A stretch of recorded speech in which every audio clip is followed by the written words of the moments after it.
मदन भण्डारी राजमार्ग अन्तर्गत सिन्धुलीको दुधौली नगरपालिका 4 लक्ष्मीपुरमा ट्रक र 2वटा मोटरसाइकल आपसमा ठोकिँदा 2 जनाको मृत्यु भएको छ भने 4 जना घाइते भएका छन्।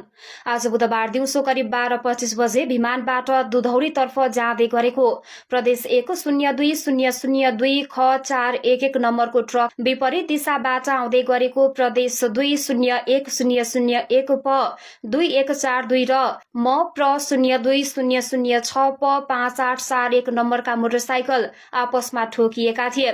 दुर्घटनामा दुधौली नगरपालिका 11 टाँडीका 34 वर्षीय रामकुमार कुमार र वडा नम्बर 3 का 25 वर्षीय फूलबाबु धामीको मृत्यु भएको जिल्ला प्रहरी कार्यालय सिन्धुलीले जनाएको छ। दुवैको दुधौली नगर अस्पताल सिरथौलीमा उपचारको क्रममा मृत्यु भएको हो। त्यसैगरी दुधौली नगरपालिका 3 का 26 वर्षीय विप्लव धामी, 27 वर्षीय बुद्धि थारू, 25 वर्षीय सुनिल माझी र 32 वर्षीय कुसे धामी घाइते भएका छन्।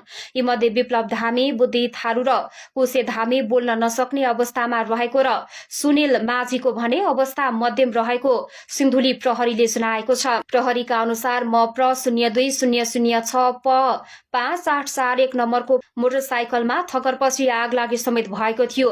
दुर्घटनापछि धनकुटा छथर जोरपाटे गाउँपालिका 6 बस्ने 25 वर्षीय ट्रक चालक शेरबहादुर विष्टलाई नियन्त्रणमा लिएर अनुसन्धान थालिएको प्रहरीले जनाएको छ।